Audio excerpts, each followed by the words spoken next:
예, 감사합니다. 오늘 말씀 마태복음 16장 13절에서 20절까지 보고요. 로마서 1장 16절 우리 교회 올해 표어 주제 성구를 같이 보도록 하겠습니다. 먼저 마태복음 16장 13절부터 20절까지 합독하도록 하겠습니다. 예수께서 빌립보 가리 지방에 이르러 제자들에게 물어 이르시되 사람들이 인자를 누구라 하느냐 이르되 더러는 세례요한 더러는 엘리야 어떤 이는 에레미야나 선지자 중에 하나라 하나이다. 이르시되 너희는 나를 누구라 하느냐. 시몬 베드로가 대답하여 이르되 주는 그리스도시요 살아계신 하나님의 아들이시니이다. 예수께서 대답하여 이르시되 바요나 시몬아 내가 복이 있도다. 이를 내게 알게 한 이는 혈육이 아니요 하늘에 계신 내 아버지시니라. 또 내가 네게 이르노니 너는 베드로라. 내가 이 반석 위에 내 교회를 세우리니 음부의 권세가 이기지 못하리라. 내가 천국 열쇠를 네게 주리니 네가 땅에서 무엇이든지 매면 하늘에서도 매일 것이요 네가 땅에서 무엇이 풀면 하늘에서도 풀리리라 하시고 이에 제자들에게 경고하사 자기가 그리스도인 것을 아무에게도 이르지 말라 하시니라. 로마서입니다. 내가 복음을 부끄러워하지 아니하노니 이 복음은 모든 믿는 자에게 구원을 주시는 하나님의 능력이 됨이라. 먼저는 유대인에게요 그리고 헬라인에게로다. 아멘. 아멘. 예, 매번 예배 때마다 느끼는 것은 일주일 동안 여러분이 얼마나 예배를 사모하고 이 시간에 왔을까. 그리고 일주일 동안 얼마나 어려움이 여러분 삶 가운데 펼쳐졌을까. 정말 쉽지 않은 이 시대의 삶을 살아내시느라고 얼마나 수고가 많으실까 그런 생각을 하게 됩니다. 그래서 매주 말씀을 준비하면서 또 여러분 얼굴을 한 분 한 분 떠올리면서 기도를 합니다. 근데 어떤 분에게는 더 마음이 가는 분도 있고 어떤 분은 더 좀 뭔가 더 기도가 요하는 그런 어떤 영적인 그 깨달음이 목사에게는 여러분의 목사에게는 있습니다. 근데 설교를 준비하면서 참 설교자의 그런 어려움인데 한 영혼 한 영혼에게 다 가슴에 와닿는 그런 설교를 하고 있을까라고 하는 그런 고충입니다. 물론 설교가 사람 귀에 좋으라고 들려지는 말씀은 아닙니다. 어쩌든지 쪼개고 골수까지 흔들어서 통에 잡아가고 하나님 말씀으로 엎드리게 하는 것이 하나님의 말씀을 선포하는 것이 또 설교자의 역할. 그래서 누구는 설교 사역은 예수 그리스도의 대리 사역이다 그렇게 말도 합니다. 근데 설교를 하면서 계속 7년 동안 7년 넘는 세월 동안 주일뿐만 아니라 수요일날 새벽기도 또 금요기도에 때 수없는 설교를 했는데 어떤 설교는 저도 기억 못해요. 그러니 우리 성도들도 마찬가지일 거고. 근데 그 많은 설교 중에서 얼마나 이 설교가 우리 성도들의 가슴을 강타했을까라고 하는 생각을 많이 하게 됩니다. 그래서 올해 분명히 저는 하나님 앞에 이 강력한 오직 복음의 능력으로 행할 것을 말씀을 받았고, 그리고 우리 한강교회 복음행전이 무엇이 되겠는가 작년 10월 달부터 많이 기도를 했습니다. 그래서 오늘 5가지입니다. 저번 주에 2가지를 말씀드렸고 오늘 3가지 말씀드리는데 이 말씀이 얼마나 하나님이 저에게 신령을 강타했던 이 말씀이 우리 사랑하는 우리 성도 여러분에게 어느 정도의 진한 농도로 오직 이 복음이라고 하는 이 주제가 여러분 가슴을 정말 강타하고 있을까.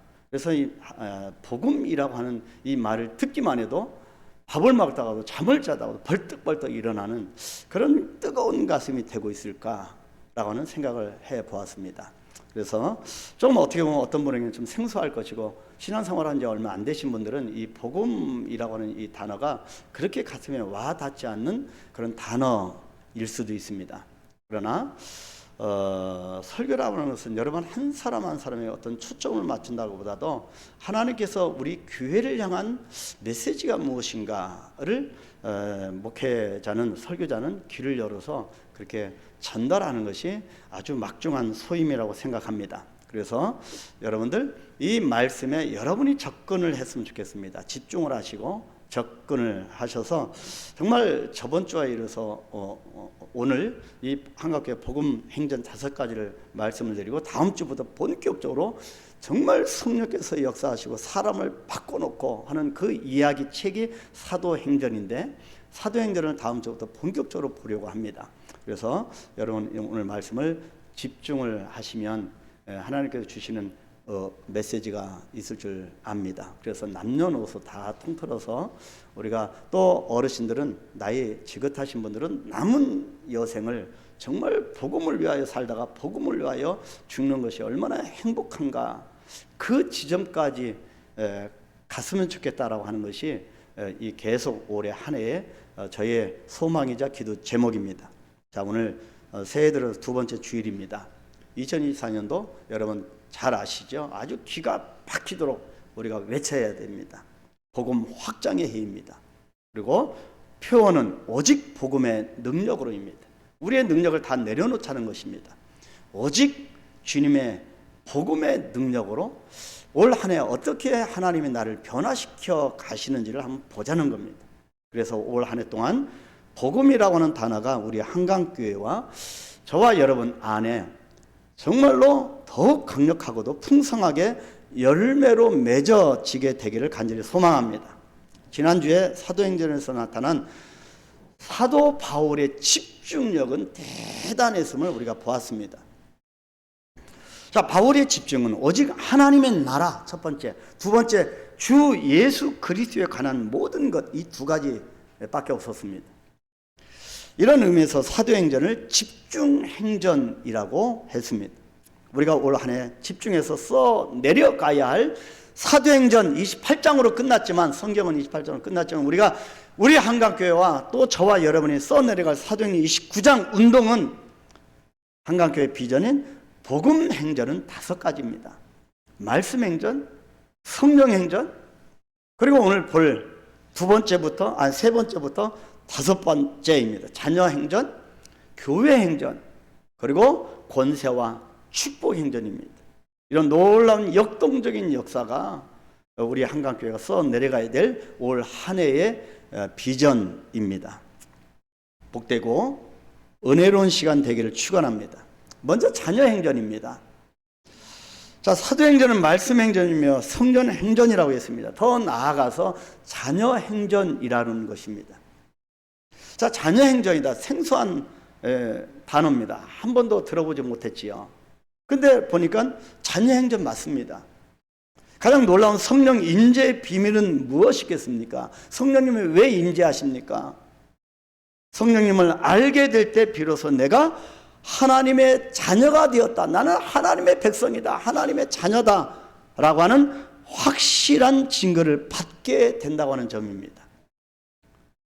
내가 예수를 오랫동안 믿어도 내가 하나님의 자녀라고는 확신이 안 서고 살아가는 성도가 많습니다. 그러나 성령이 임하면 나는 하나님의 자녀다 확신이 들게 되고, 그 증거를 주는 것이 성령의 역할이다. 이것이 바로 사도행전에 나타난 자녀행전입니다.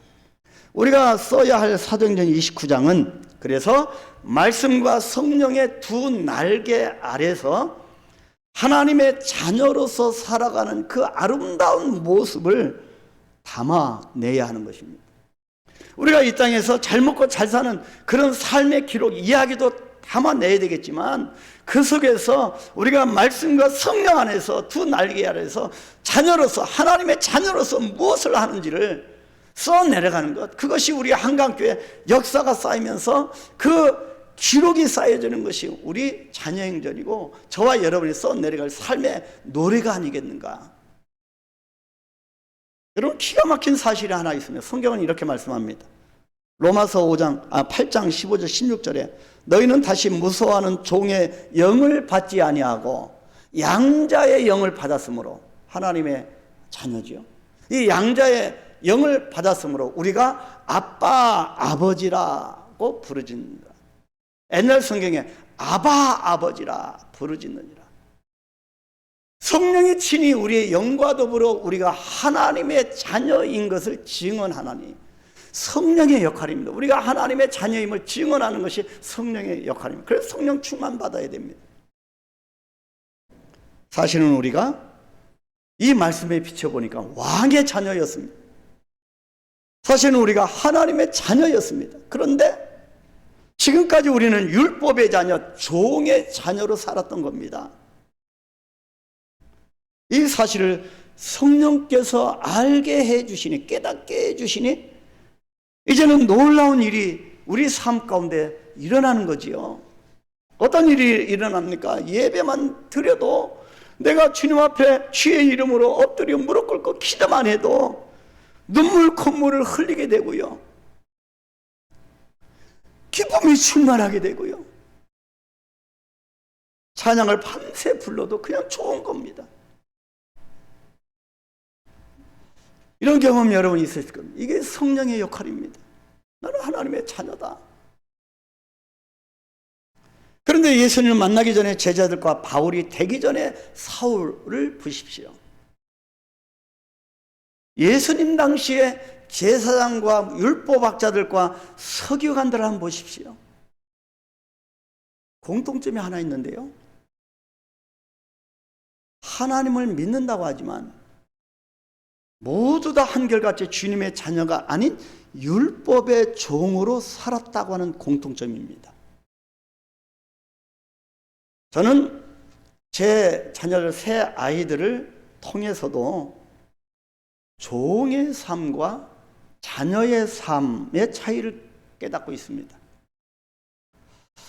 저는 제 자녀들의 법적인 아버지가 맞습니다. 제 자녀들은 저의 법적인 자녀입니다. 여러분도 마찬가지죠. 여러분 자녀들 법적인 자녀입니다. 물론 혈족이기도 하고. 그런데 저와 자녀들 사이에는 법이 존재하지 않습니다. 법적인 관계인데도 불구하고 법이 존재할 수가 없습니다. 저는 자녀가 잘못했다 하더라도 법으로 해결하지 않습니다. 왜 그럴까요? 자녀와 아버지이기 때문입니다. 그래서 교회는 성경에도 교회 일을 세상 법정의 소송권으로, 교회 재산이라든지 교회 성도 간의 문제라든지 그거를 세상 법정으로 가지 말라고 기록하고 있습니다. 하물며 아버지와 자녀 관계의 일이야입니다. 그래 법으로 해결하지 않습니다. 아버지와 자녀이기 때문이고요, 아버지와 자녀의 관계는 법 이상의 사랑으로 끈끈하게 맺어진 친밀감, 그런 사랑의 관계이기 때문입니다. 저는 자녀 앞에서 모든 무장을 해제합니다. 자녀에게는 무엇이든지 다 주어도 아깝지 않습니다. 그렇지 않아요? 여러분도? 밉지도 않습니다. 물론 가끔 자녀를 키우다 보면 괘씸한 생각은 들지만 잠깐입니다.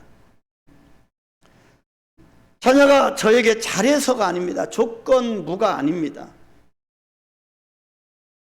아버지와 자녀 관계이기 때문입니다. 그러므로 저는 더 이상 자녀와의 법적 관계를 증명할 이유와 필요가 없는 것입니다. 여러분도 마찬가지 아니겠습니까? 이것이 바로 자녀의 관계이고 은혜의 관계입니다. 우리와 자녀와의 관계를 더 확대해보면 하나님 아버지와 우리의 관계입니다. 세상 끝날까지 하나님은 우리의 아버지가 되시고 우리는 하나님의 자녀로 살게 되었습니다. 이것이 은혜이고 이것이 축복 아니고 무엇이겠습니까? 자녀 행제는 하나님의 자녀들이 아버지가 베푸신, 하늘 아버지가 베푸신 은혜를 따라서 살아가는 이 이야기를 기록한 책입니다. 이것이 자녀 행제. 그럼 하나님은 저와 여러분을 구원시켜 놓고 하나님의 자녀로 칭해놓고 법적인 관계, 사랑의 관계로 이렇게 해놓고 자녀로 인쳐주시고 우리 하나님의 자녀들이 이 땅에서 어떻게 살아갈 것인가를 펼쳐 주셨습니다. 시간도 주셨고 물질도 주셨고 이 세상을, 이 땅을 우리에게 주셨습니다. 이 땅 가운데 우리가 이 물질을 어떻게 사용하고 우리가 시간을 어떻게 활용하고 하나님이 주신 것을 우리가 내 것이 아니라 청지기로서 어떻게 살아가는가, 그 자녀 행전의 기록을 어떻게 써내려가는 것을 지금 하나님은 눈동자와 같이 보고 계시다는 것입니다. 그래서 올 한 해, 올해 우리가 써내려갈 자녀 행전에 하나님의 놀라운 역사가 나타나기를 축복합니다. 다음이 교회 행전입니다. 어쩌면 인생은 모험 아닐까요? 모험. 결혼도 알고 보면 결혼도 모험입니다. 그죠? 생판 모르는 사람, 지금 한 달 사귀다가 결혼하는 사람도 있고 1년 사귀다, 2년 사귀다. 저들은 1년 딱 3개월 만에 결혼했어요. 사실 결혼도 모험이고요. 그죠? 나중에 어떤 때 보면 여러분 남편을 보고 내가 이 인간을 보고 왜 살았지?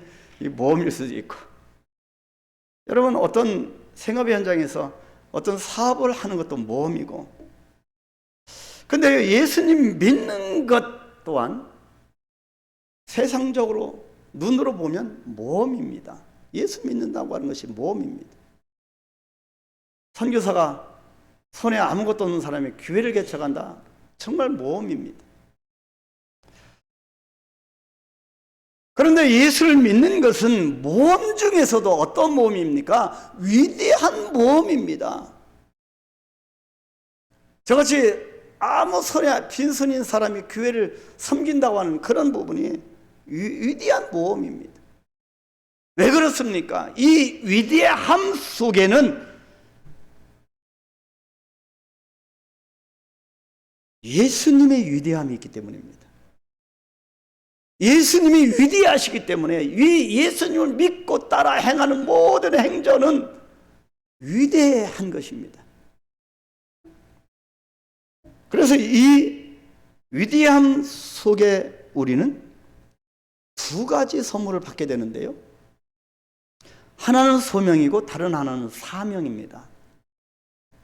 소명과 사명이 없는 이 땅의 백성, 하나님의 자녀들이 한 명도 없습니다. 다 부름을 받았고요. 다 해야 할 사명이 있습니다.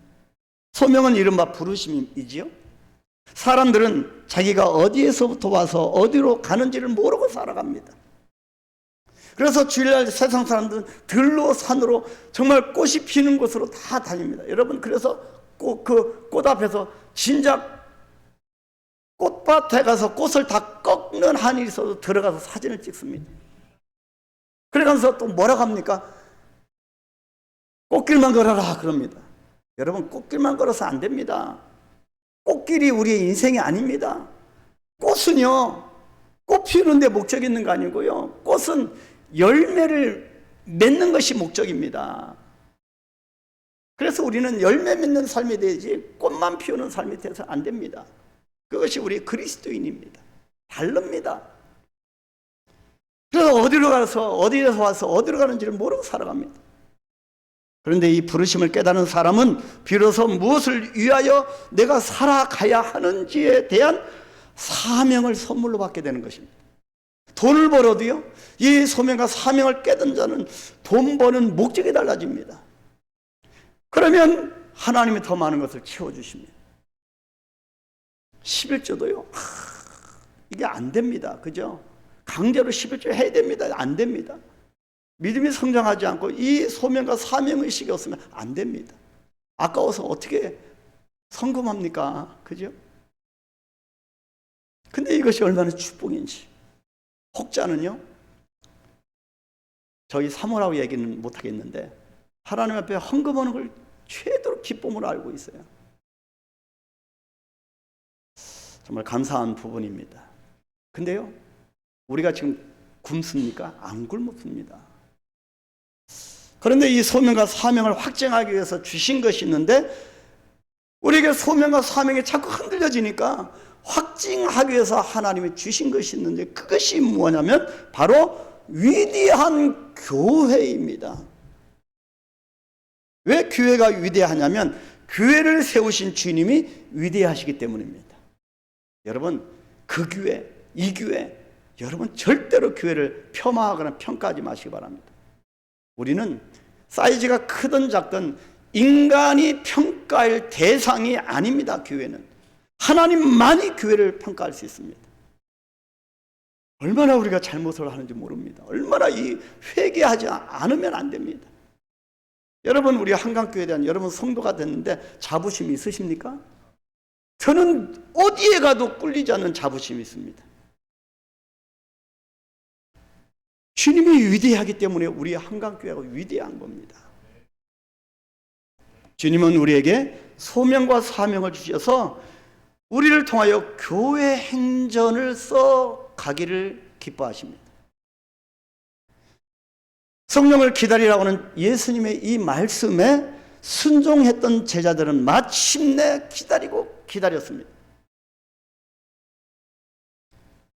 여러분, 사마의가 어떻게 삼국을 통일했는지 아세요? 아무리 천하를 호령하는 제갈량이라도 안 되는 겁니다. 어떻게 천하를 호령했냐면 기다림이었어요. 기다림. 제갈량이 그 당해낼 수 없는 이 계략, 책략을 하는데 딱 보니까 먹을 것이 별로 없는 거예요. 기다리면 되겠다. 끝까지 기다린 겁니다.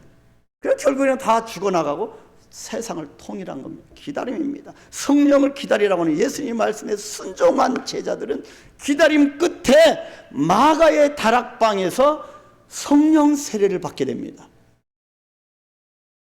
하나님이 딱 이때 축복을 예배하시고 주시려고 딱 준비했는데 바로 1시간 전에, 하루 전에 떠난다고 하면 얼마나 비참하겠습니까?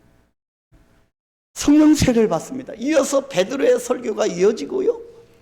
성경에 그렇게 기록되지 않습니까? 이것을 우리가 사도행전을 통해 볼 겁니다. 다음 주부터. 베드로의 설교가 이어지고 마음에 찔려 회개한 자들이 어찌할꼬 통에 자복하는 자들이 모여서, 그래서 제가 예배 순서를 바꾸는 겁니다.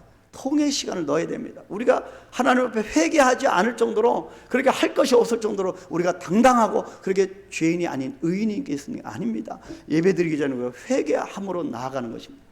그래서 통에 잡아고 그렇게 회개한 자들이 모이면서 어떤 공동체가 시작됐나? 본격적으로 신앙 공동체가 시작된 겁니다. 이것이 최초로 세워진 초대 교회의 신앙 공동체였던 교회입니다.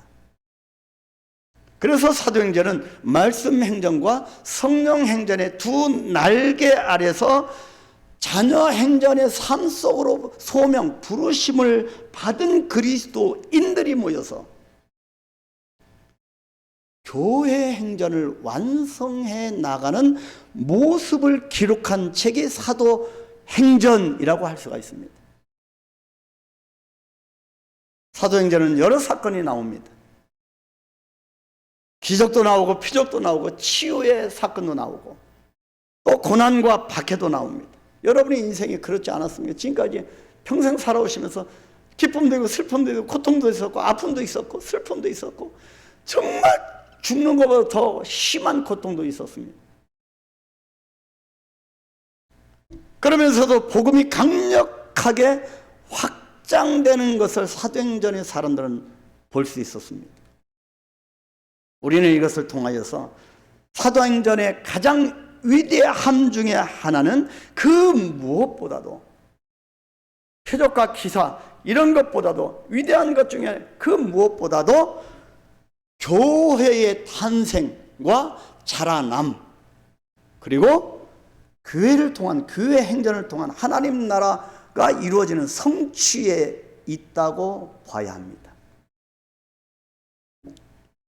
그래서 우리 한강교회는 끊임없이 이 열방 가운데 교회를 개척해야 되고 교회를 성장시켜야 되고 그리고 하나님 나라 완성을 보아야 하는 것입니다. 이것이 우리 한강교회 비전입니다.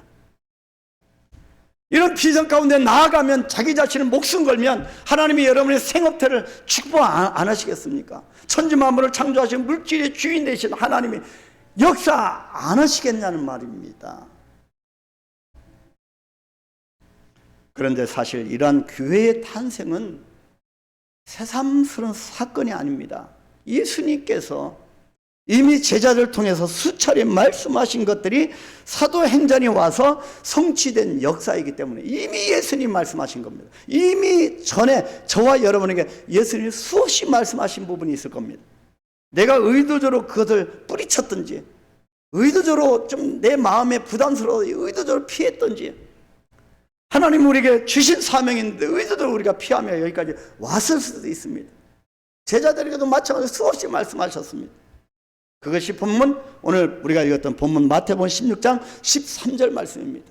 예수께서 빌립보 가이사랴 지방에 이르러 제자들에게 물어 이르시되 사람들이 인자를 누구라 하느냐?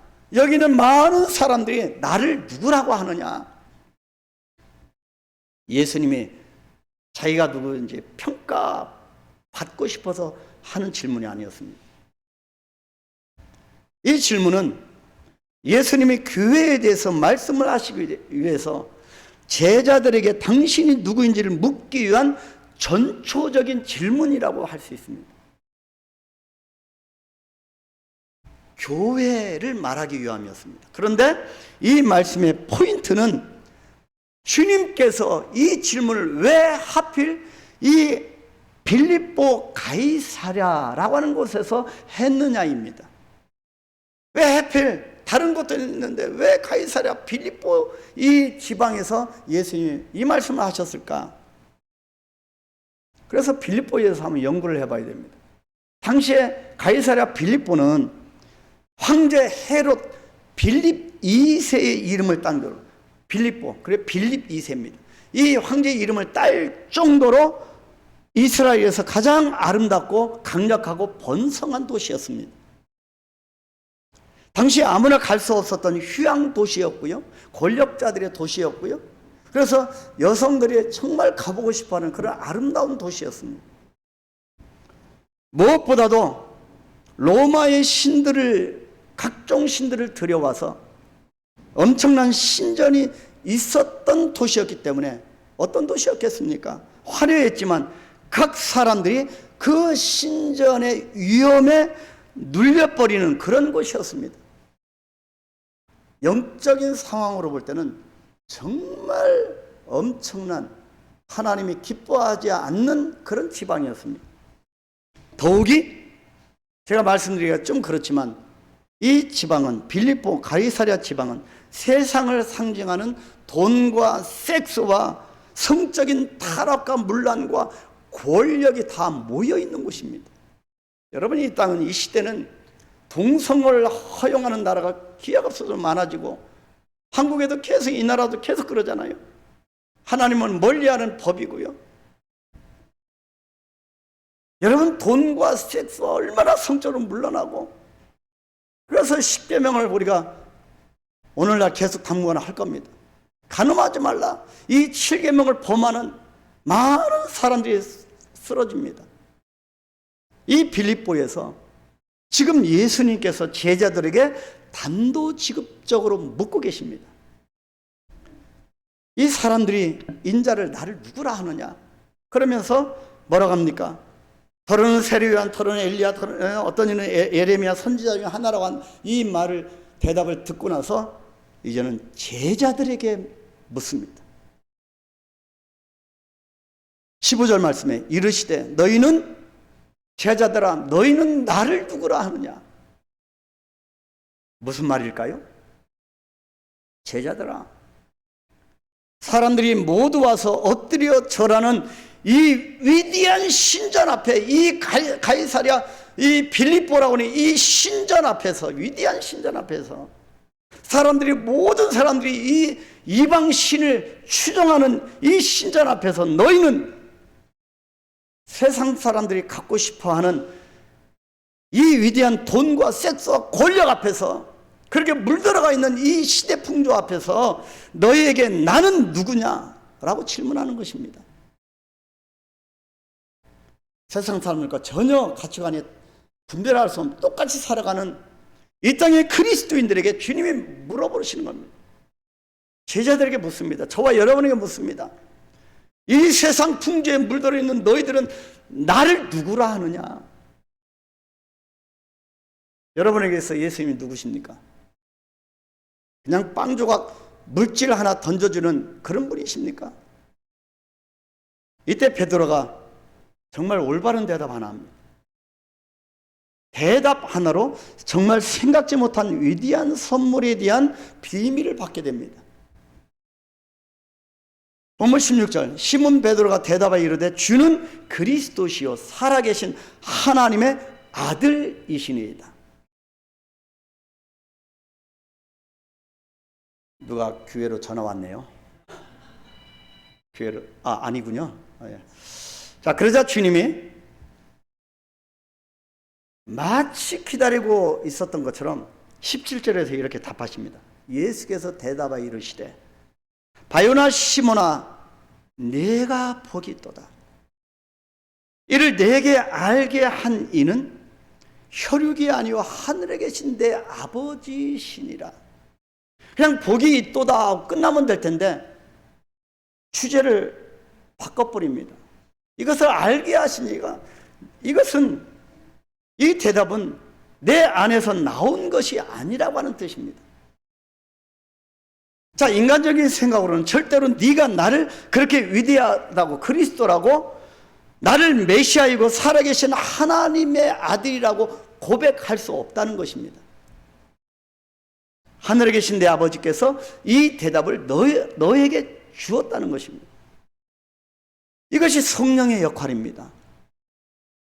그 이후에 위대한 비밀을 알려주십니다. 우리도 이 비밀을 깨닫게 되기를 소망합니다.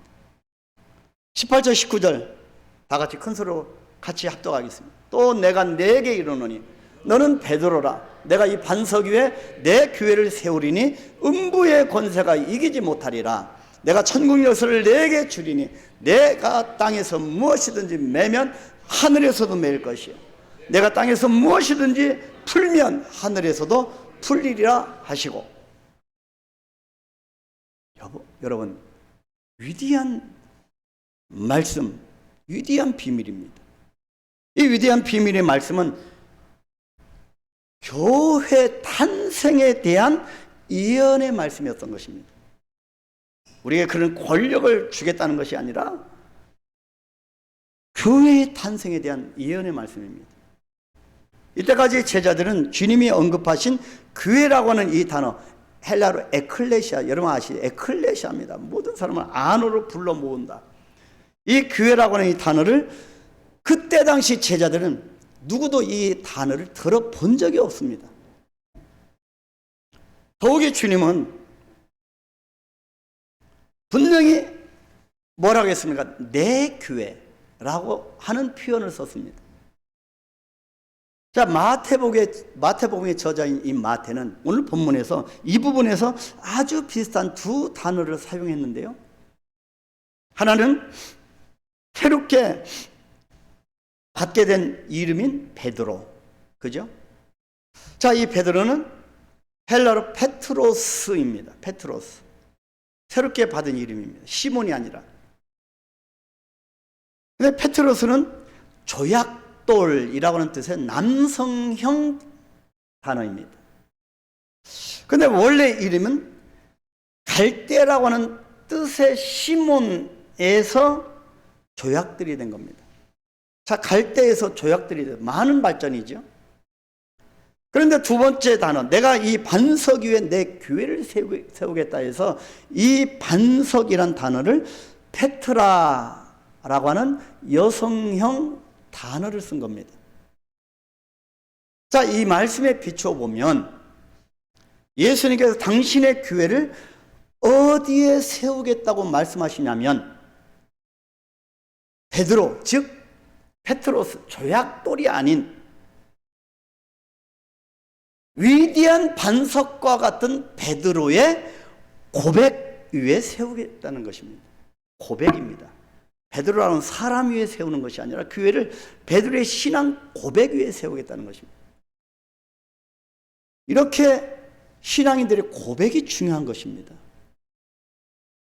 주는 그리스도시요 살아계신 하나님의 아들이시니이다. 성령께서 이 고백을 하게 만드는 이 고백 위에 교회를 세우시겠다고 말씀합니다.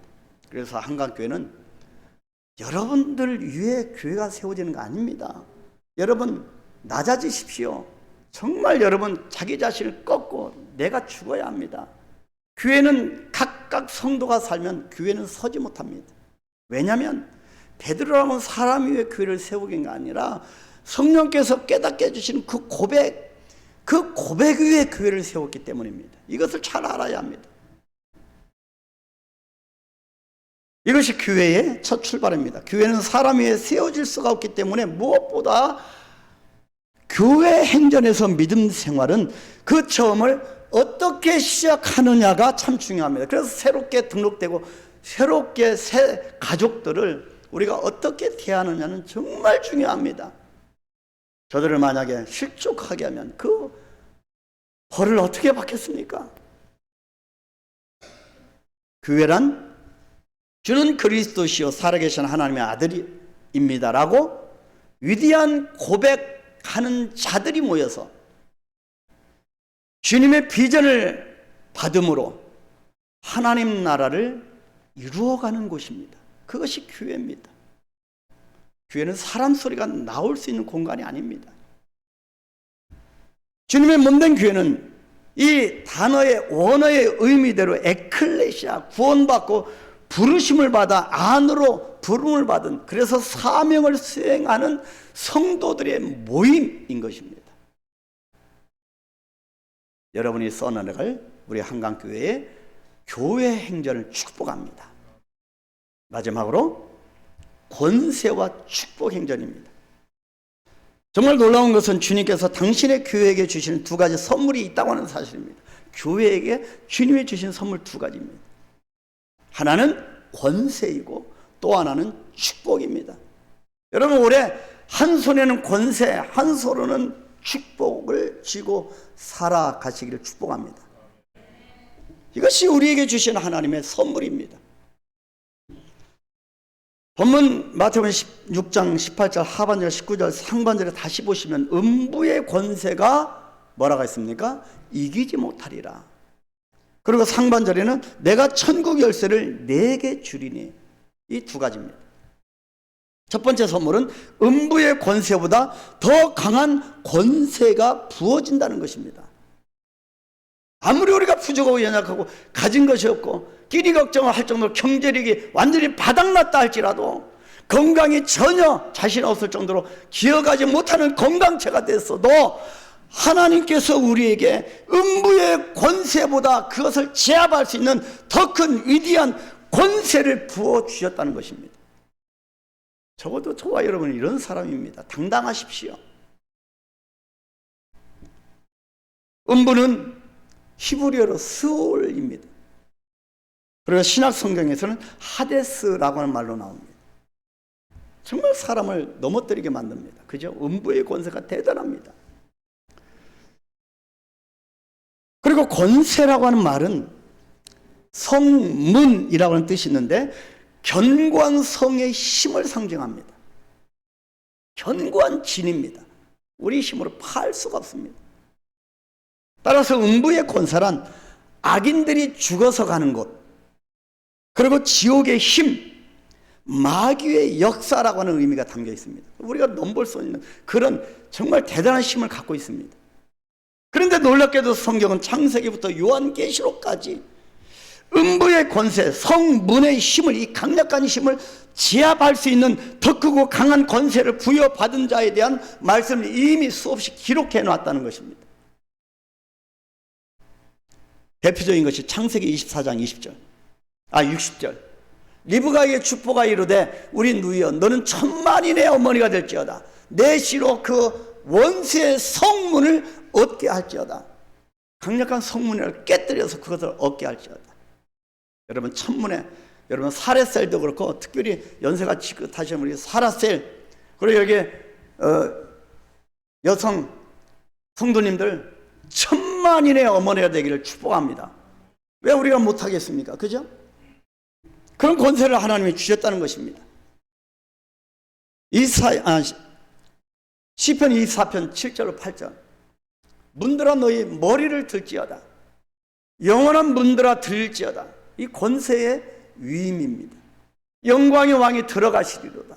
영광의 왕이 누구시냐? 강하고 능한 여호와시요 전적에 능한 여호와시로다. 이런 권세 위임입니다. 능하신 여호와의 놀라운 강력한 능력이 위임된다는 것입니다. 요한계시록 12장 5절에도 여자가 아들을 낳으니 이는 장차 철장으로 만국을 다스릴 남자라. 그 아이를 하나님 앞과 그 보좌 앞으로 올려가더라. 철장으로 만국을 다스릴 강력한 사람인 우리를 통하여 나올 것이라는 말씀입니다. 권세의 위임입니다. 아멘. 이 말씀들이 우리에게 알려주시는 것은 주님은 유일하게 영적 전쟁에 대한 승리의 권세를 당신의 교회에게만 주셨다는 것입니다. 오직 우리 성도들의 믿음의 고백 위에 세운 이 교회에게만 이 권능을 주셨다는 겁니다. 그래서 교회의 사명은 음부의 권세를 약화시키고 그 권세를 대적하고 이 멸하게 하는 것이 교회의 큰 사명인 것입니다. 여러분, 음부의 권세를 짓누르십시오.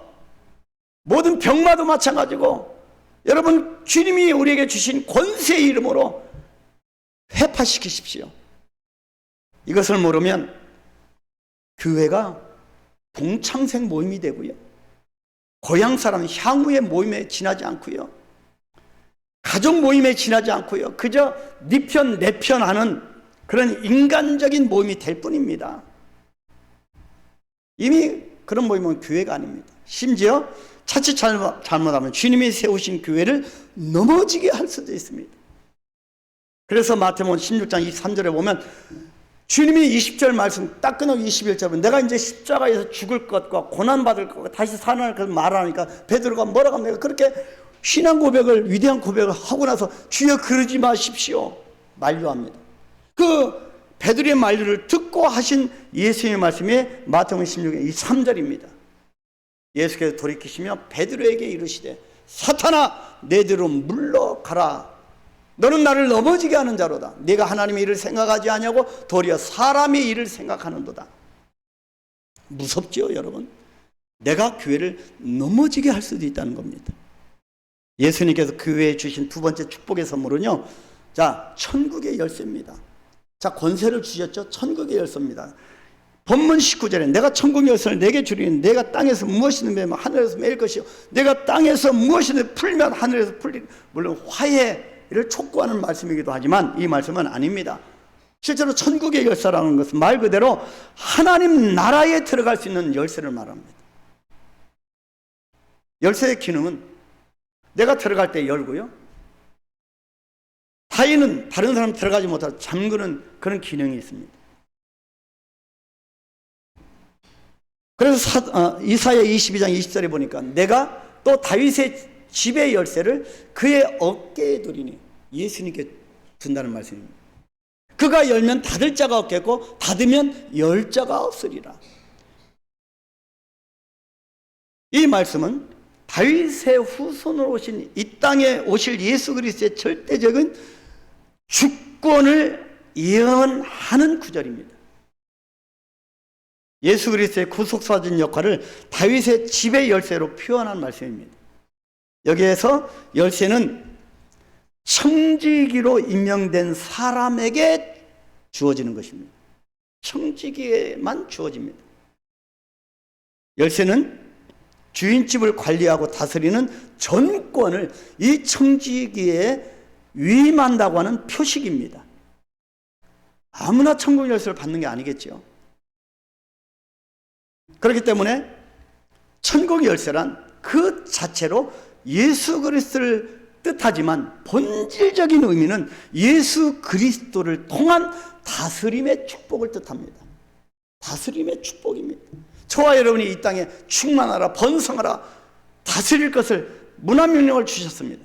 이것이 다스림의 축복입니다. 이런 축복을 우리에게 주셨습니다.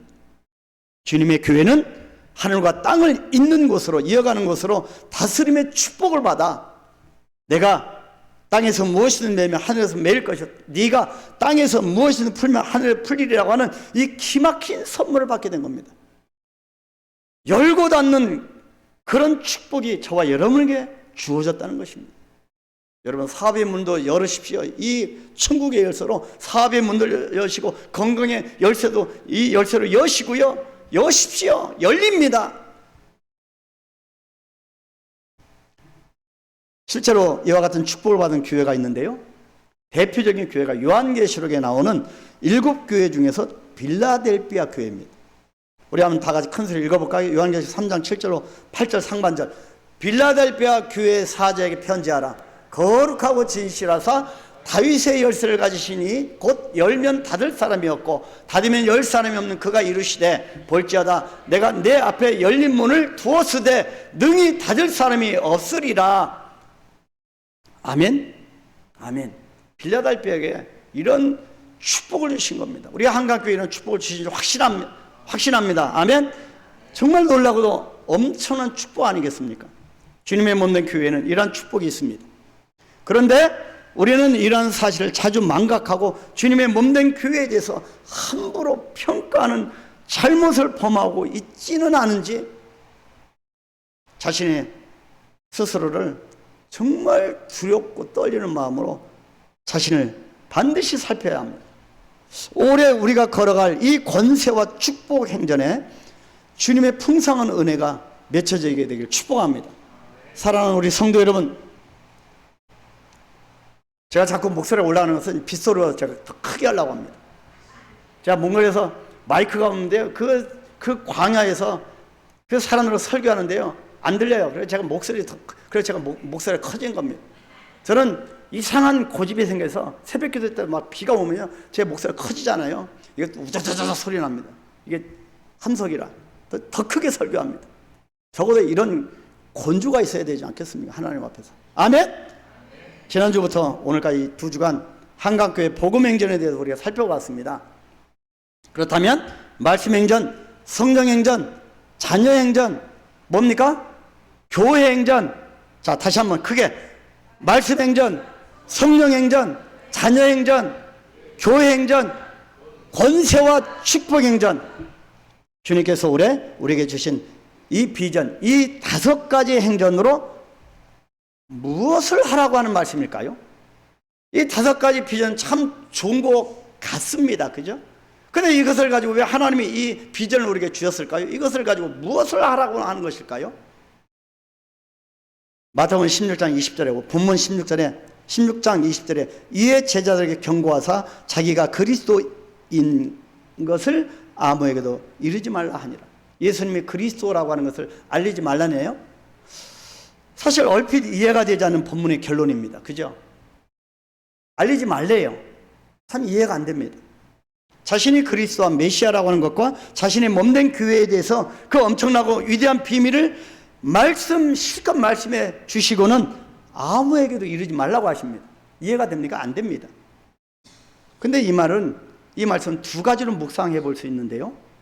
첫 번째가 이 제자들이 영적 성숙도입니다. 아직도 이 엄청난 비밀을 알지 못하는 제자들에게 믿음으로 성장할 시간적인 여유를 준 것이라고 묵상되어집니다. 그러나 하나님의 축복을 예비하시는 하나님 편의 잘못이 아니고요. 축복을 다 받아 누리지 못하는 것은 내가 아직 믿음으로 성장하지 못했기 때문에 그 축복을 받으면 내가 그걸 가지고 축복으로 어번데 가서 하나님을 떠나게 될 것 같으니까 안 주시는 겁니다. 그래서 똑같이 아직도 엄청난 이 비밀을 알지 못하는 이 제자들, 믿음으로 성장하지 못한 제자들에게 믿음으로 성장할 때까지 기다려 주시는 것. 배려입니다. 2번째 묵상할 것은 다음 말씀 마태복음 16장 21절입니다. 이 1절 말씀 띄워보십시오. 이때로부터 예수 그리스도께서 쭉 나옵니다. 한번 참조해 주시고 이 말씀을 볼 때 예수 그리스도께서 예루살렘에 올라가 십자가의 고난과 죽음 그리고 부활을 예고하시는 이때부터 그렇게 기록합니다. 이때로부터 예수 그리스도께서 자기가 죽을 것, 부활할 것 그것을 다 말을 합니다. 자, 이 말씀을 볼 때 이때부터 자신의 메시아 되심과 그리고 복음을 본격적으로 드러내시기 시작했음을 반어적으로 표현하신 겁니다. 반어적으로. 그래서 여러분 이 말씀을 정말 크게 20절 말씀에 은혜 받고 예수님이 그리스도라는 걸 말하지 말래. 입을 꼭 다물어서는 안 된다는 겁니다. 이 눈치 없는 성도입니다. 예수님을 이 반어법을 잘못 이해하는 겁니다. 이해되셨죠?